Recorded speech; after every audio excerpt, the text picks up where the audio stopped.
Hello friends, welcome to our channel ADNAN Academic School with a brand new video.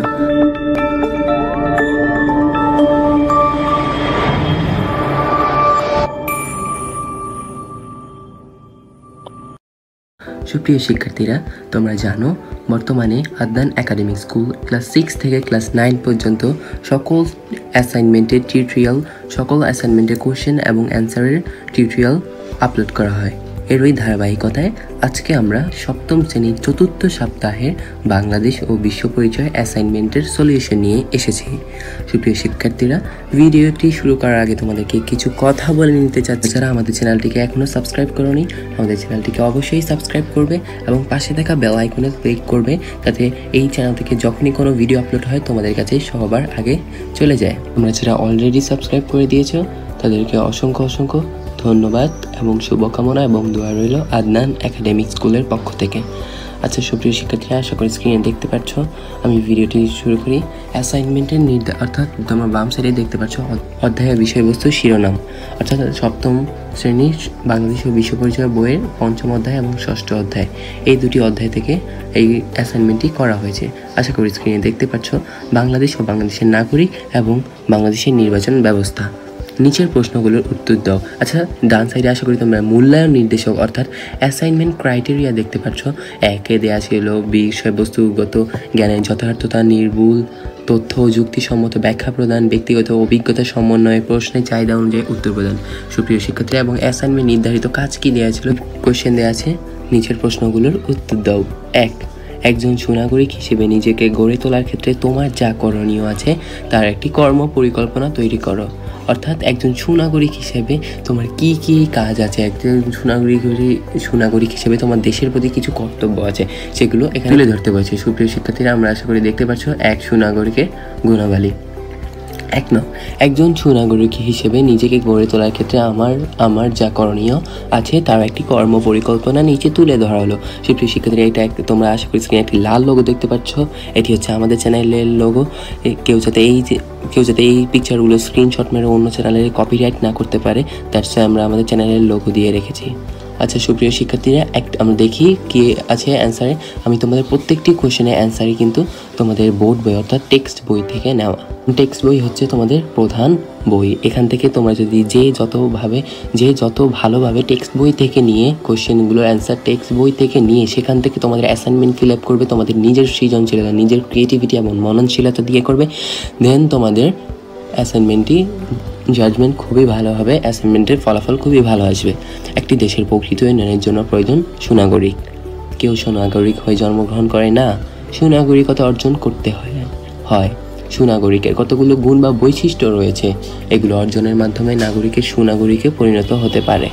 রাষ্ট্রবিজ্ঞানীদের মতে সুনাগরিক হতে হলে একজন নাগরিককে 3টি মৌলিক গুণের অধিকারী হতে হবে। হকে সুনাগরিকের গুণাবলী কি তা উল্লেখ করা হলো। সুপ্রিয় শিক্ষার্থীরা, আশা করি নিচে দেখতে পাচ্ছ আমি যেভাবে এখানে দিয়ে রেখেছি, এখানে 4টি বক্স, নিচে 3টি বক্স, উপরে একটি বক্স, এভাবে আমি যেভাবে লিখেছি ঠিক সেভাবেই তোমরা তোমাদের অ্যাসাইনমেন্টের খাতায় তোমরা ঠিক এভাবে লিখবে। অর্থাৎ তাহলে তোমাদের অ্যাসাইনমেন্টটি দেখতে সুন্দর লাগবে। সুনাগরিক 3টি গুণ থাকা দরকার। বাম সাইডে দেখতে পাচ্ছ বুদ্ধি, মাঝখানে আত্মসংযম অ্যান্ড ডান সাইডে বিবেক বিচার। বুদ্ধিটা দেখি, বুদ্ধিমান নাগরিক যে কোনো রাষ্ট্রের সবচেয়ে মূল্যবান সম্পদ। বুদ্ধিমত্তা অর্জনের সবচেয়ে বড় উপায় হলো শিক্ষা লাভ করে জ্ঞান অর্জন করা। অতএব নাগরিকদের যথার্থ শিক্ষায় শিক্ষিত হতে হবে, কারণ বুদ্ধিমান নাগরিক উপযুক্ত প্রতিনিধি নির্বাচন, দক্ষতার সাথে দেশ পরিচালনা, রাষ্ট্রের উন্নয়ন ও সফলতা সহ গুরুত্বপূর্ণ কাজে ভূমিকা রাখতে পারে। এজন্য বাবা মায়ের উচিত সন্তানদের যথাযথ শিক্ষা দেওয়া। আত্মসংযমটা আশা করি স্ক্রিনে দেখতে পাচ্ছ। সুনাগরিককে আত্মসংযমী হতে হবে। আত্মসংযম নাগরিককে অসৎ কাজ যেমন দুর্নীতি, স্বজনপ্রীতি, স্বার্থপরতা, পক্ষপাতিত্ব ইত্যাদি থেকে বিরত রাখে। দেশ ও সমাজের স্বার্থে কাজ করতে ও নিয়ম মেনে চলতে অনুপ্রাণিত করে। এই আত্মসংযম ছাড়া সুনাগরিক হওয়া সম্ভব নয়। বিবেক বিচার বলতে বোঝায় ভালো মন্দের জ্ঞান, দায়িত্ব কর্তব্যের জ্ঞান। একজন নাগরিককে শুধু বুদ্ধিমান ও আত্মসংযম হলেই চলবে না, যে কোনো কাজ সম্পন্ন করতে হলে তাকে ভাবতে হবে যে এই কাজটি ভালো না মন্দ।